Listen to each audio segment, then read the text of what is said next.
Political science की second book, ठीक है, जिसमें हम 3 चैप्टर एक साथ कवर करेंगे रिवीजन के साथ में।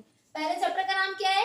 राजनीतिक सिद्धांत। दूसरा स्वतंत्रता, तीसरा समानता। सबसे पहले आते हैं राजनीतिक सिद्धांत पे, फिर पढ़ेंगे स्वतंत्रता और समानता, ठीक है। तो राजनीतिक सिद्धांत, जब भी हम पढ़ते हैं राजनीति सिद्धांत, तो पहले हम पढ़ेंगे राजनीति। क्या वर्ड पढ़ते हैं? राजनीति। उसका मतलब क्या होता है? लोग इसको बड़े अजीब से शब्दों के साथ जोड़ते हैं, जैसे कि राजनीति एक गंदा खेल है ना, राजनीति एक दाव पेच है ना, पर ऐसा नहीं है, ठीक है। राजनीति क्या है? एक जन सेवा है, ठीक है। राज्य के लिए जो नीति बनाई जाती है, उन सिद्धांतों को क्या बोला जाता है? राजनीतिक सिद्धांत। राज्य कौन? हमारा राष्ट्र, ठीक है। सरकार कौन? जिसे हम चुनते हैं, क्योंकि वी आर डेमोक्रेटिक कंट्री, ठीक है। तो यहाँ पर हम चुनते हैं अपने प्रतिनिधि को, ठीक है। तो राजनीतिक सिद्धांत क्या है? क्या है राजनीतिक सिद्धांत? सरकार द्वारा निर्धारित नीति। अब ये नीति आपकी शिक्षा पर हो सकती है,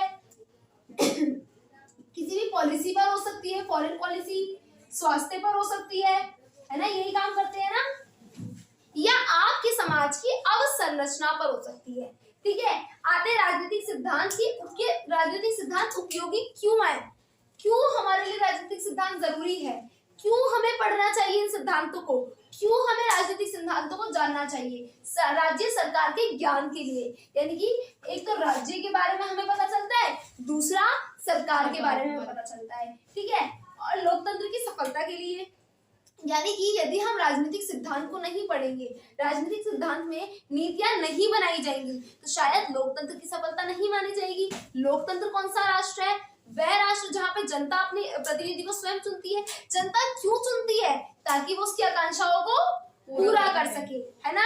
तो जब हमारी आकांक्षाओं को पूरा नहीं हो रहा है, कोई कर नहीं पा रहा है, या फिर हमारे सिद्धांतों को, हमारी नीतियों को आगे नहीं बढ़ाया जा रहा है, तो वहां तो लोकतंत्र है ही नहीं, सफल ही नहीं हो पाएगा, है ना। अधिकारों तथा कर्तव्यों के लिए, यानी कि हमें राजनीतिक सिद्धांत पढ़ना चाहिए, ताकि हम अपने अधिकारों को जाने, अपने कर्तव्यों को जाने कि मेरे क्या राइट्स हैं, मेरे क्या ड्यूटीज है ना। फंडामेंटल राइट्स और ड्यूटीज आपकी कॉन्स्टिट्यूशन में भी इंक्लूड है ना, तो ये राजनीतिक सिद्धांत का भी एक भाग है, ठीक है, राजनीति का भी एक भाग है। हमें पता होने चाहिए कि हमारे कर्तव्य क्या है ना। हमें पता होना चाहिए कि हमारे अधिकार क्या है, हमारा संविधान हमें क्या अधिकार देता है, हमें ये बात पता होनी चाहिए। समझ रहे हैं आप? ठीक है। अब आते हैं राजनीति, क्योंकि राजनीति का ये था बेसिक स्ट्रक्चर। अब राजनीति शब्द आखिर लिया कहां से गया? वैसे प्राचीन काल में अरस्तु थे, यू नो ना, अरस्तु है ना, एक दार्शनिक थे, ठीक है। अरस्तु कौन थे? एक दार्शनिक थे। अरस्तु ने अपनी पॉलिटिक्स नामक एक पुस्तक लिखी, उसके अंदर राजनीति का वर्णन किया। ऐसे ही राजनीति का वर्णन किसने किया? चाणक्य ने अर्थशास्त्र में किया, है ना। राजनीति प्राचीन काल से चलती आ रही है, बिकॉज राजनीति is most important for any country. Without राजनीति कोई कंट्री कैसे चलेगी? बिकॉज राज्य की नीति इसके अंदर इंक्लूड होती है। नीति क्या? ऐसी पॉलिसी जिससे आपका देश चलेगा, जिससे आपके देश में कार्य होगा, जिससे जनता की आकांक्षाओं को पूरा किया जाएगा, जिससे वो काम होगा जो जनता के हित के लिए ठीक है, वो काम होगा जो लोकतंत्र को बढ़ावा देगा। Got it now? ओके। तो राजनीति जो है, अरस्तु ने अपनी बुक पॉलिटिक्स, मतलब इसका अर्थ था पॉलिटिक्स का नगर या राज्य। तो राजनीति नगर या राज्य से जुड़ी होती है, ठीक है। राजनीति कोई दांव पेच का नाम नहीं है, राजनीति कोई गंदे खेल का नाम नहीं है, ठीक है। जो मैं आपसे बोल रही हूँ वो आपने इंक्लूड करना है अपने आंसर्स में, ठीक है। जैसे आप यहाँ पर आपका क्वेश्चन आ जाए, राजनीतिक सिद्धांत क्यों उपयोगी है, आप ये 3 पॉइंट लिख तो दोगे, इसके बाद इनको एक्सप्लेन भी करना है, ठीक है, एक्सप्लेनेशंस भी देनी है इसके साथ में, देन निष्कर्ष and then your answer is complete, ठीक है। फिर आते हैं कि कारक क्षेत्र क्या है, राजनीति के कारक क्षेत्र क्या है। बिकॉज ये बुक के अंदर जो चैप्टर्स हैं बहुत ही शॉर्ट है, इसीलिए मैंने आपके एक साथ 3 चैप्टर की रिवीजन ली थी, ठीक है। And it's very important also, ठीक है। इसमें से कुछ छोटी छोटी मोटी चीजें हैं जो बहुत इंपॉर्टेंट है, जैसे कि अरस्तु की पुस्तक का नाम क्या है? पॉलिटिक्स। क्या नाम है? पॉलिटिक्स, ठीक है। चाणक्य की पुस्तक का नाम क्या है? अर्थशास्त्र। क्या नाम है चाणक्य की पुस्तक का नाम? अर्थशास्त्र। वैसे वो 12th में आता है क्वेश्चन, हिस्ट्री के पेपर में, ठीक है, पर कुछ पता नहीं कब पूछ ले क्या, है ना। कारक या क्षेत्र, राजनीतिक क्षेत्र, राजनीतिक सिद्धांत के क्षेत्र क्या है? राज्य तथा सरकार का अध्ययन, यानी कि हम राजनीतिक सिद्धांत में किस चीज का अध्ययन करते हैं, क्या राजनीतिक सिद्धांत में देखा जाता है? तो राजनीतिक सिद्धांत में हम राज्य का और सरकार का अध्ययन करते हैं। क्या करते हैं? राज्य का और सरकार का अध्ययन करते है ना। आप पहले ये लिख देंगे एंड उसके बाद में इसका एक्सप्लेनेशन लिखेंगे, ठीक है। अधिकार तथा कर्तव्यों का अध्ययन करते हैं। राजनीतिक सिद्धांत में हम अपने अधिकारों का कि हमें कौन से अधिकार प्राप्त हैं और अपने कर्तव्यों का कि हमारे राष्ट्र के लिए हमारे प्रति या हमारे राष्ट्र के प्रति हमारे कौन से कर्तव्य हैं, ठीक है।